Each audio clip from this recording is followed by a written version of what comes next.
Salut! Astăzi iar facem drift cu... Cum să zic eu? Deci trebuie să-i căutăm un nume. Putrăgai, nu știu. Cu putrezit asta. Așa. Hai să fac. Let's race. Single run. Și astăzi... Aici nu mai facem pe zăpadă. Că ne-am dat seama cum e pe zăpadă.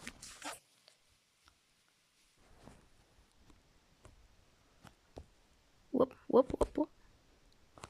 Facem mai bine aici decât pe zăpadă. Și sper că facem mai bine, că e 4x4. Op. Ce a făcut?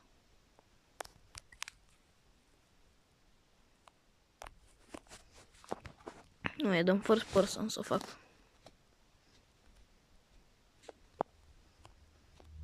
Așa. Iar volanul ăsta de... Dar oare inelul ăla ce făcea?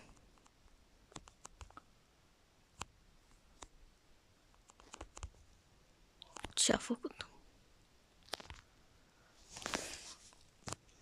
Ia lasă.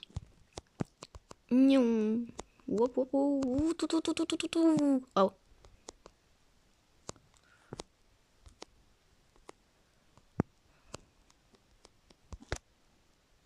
Place mult jocul ăsta.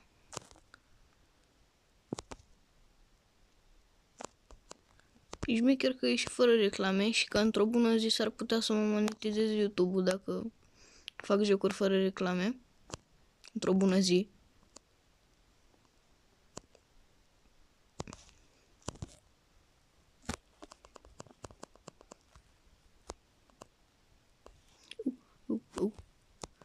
Într-o bună zi s-ar putea. Deci dacă mă monetizează, cât fac din YouTube?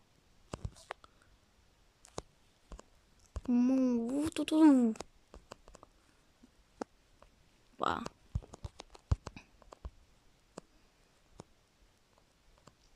Da, gata să nu mai vorbesc despre monetizare, că nu... Sunt copil. Așa. Deci mai cred că e un cuchirin de la G2 decât mașina asta. Am dat și eu odată cu un cuchirin G2. Deci m-am dat odată cu un cuchirin G2, cred că m-a dat 20 de metri, m-a luat cu 30 la oră. Deci, nu știu, mi se pare înaltă și că merge foarte tare. Mi s-a părut că a fost cu 100 la oră. Că am tremurat pe drumul până acasă de atunci.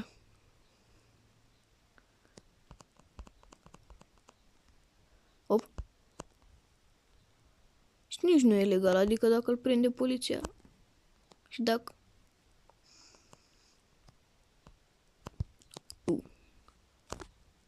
Bam. Opa. Deci să scrieți în comentarii dacă sunt șofer bun. Dacă ziceți că nu sunt șofer bun, nu mă mai joc jocul ăsta, mă joc alt joc. Care cred că o să fie tot cu mașini. Sau nu mă joc Critical Strike. Da, mă joc Critical Strike.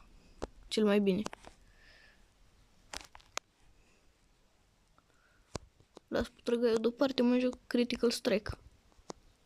Tocuri. Mamă, dar ce am eu cu jocurile astea? Cu Rusia. Deci vreau să mă fi născut în Rusia.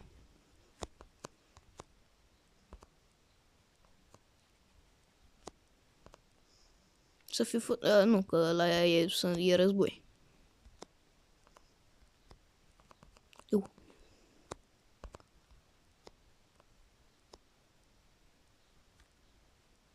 Putin, tatăl nostru de la Moscova.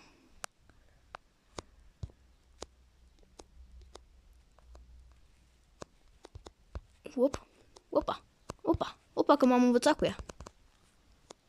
Am ratingul 960, 1010. Mamă, dar nu mai în drift o țin. Sunt că la... Dacă știți Value USA, de importă, are 8 M4-uri, ceva de genul. De le importă din America și face drift cu ele în România pe străzi. Deci eu sunt și pe joc și eu sunt... Nu respect legile pe joc. Că fac drift, nu fac drift pe...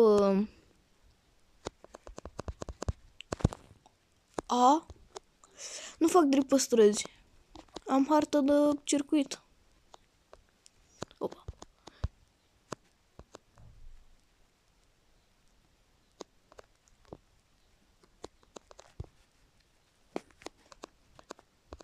Opa. Așa. Bine.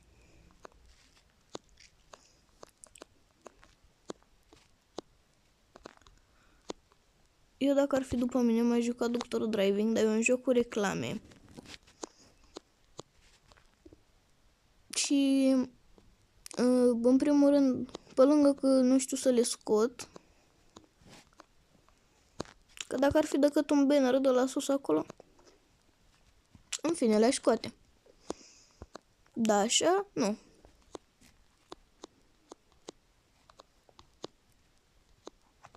Opa, opa, opa, opa. Opa, opa, opa. Bun, ce bun, ce bun, ce bun. Opa, opa.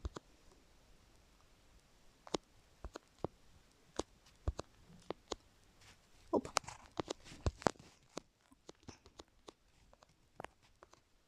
Deci de 100 e mai lung ca ăla de data trecută. Și sper să nu mi-l mai așa, din... Cum să vedea urât data trecută. Adică dacă vrei să te uiți la el cu ecranul cu full screen,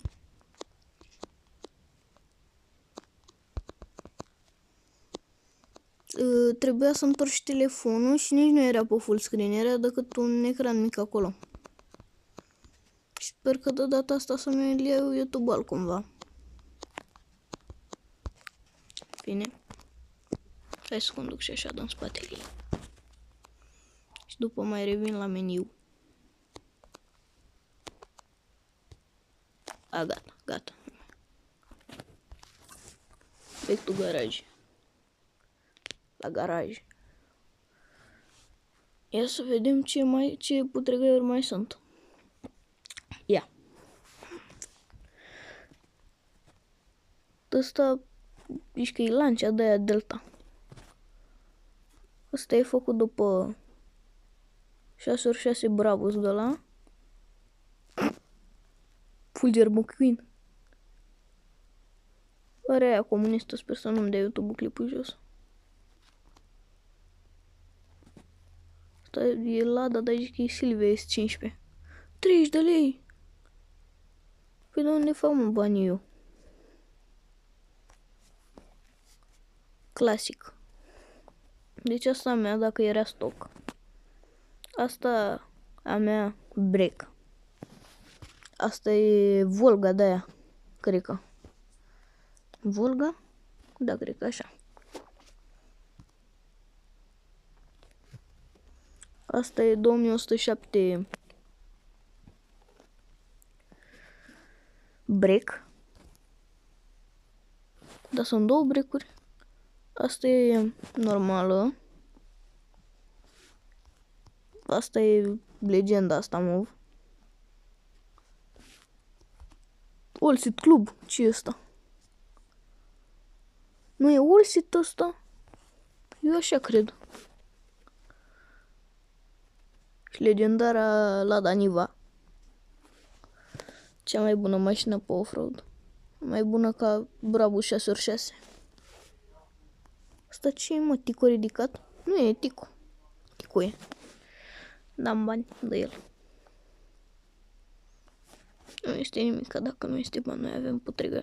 Nu, asta e Volga. Asta e. Ce asta e Cobra, de aia Mercedes Cobra.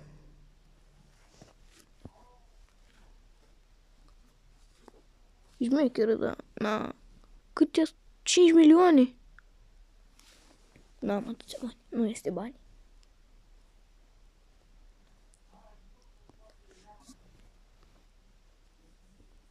Așa. Și mâine... Ia să-i facem o poză. Așa.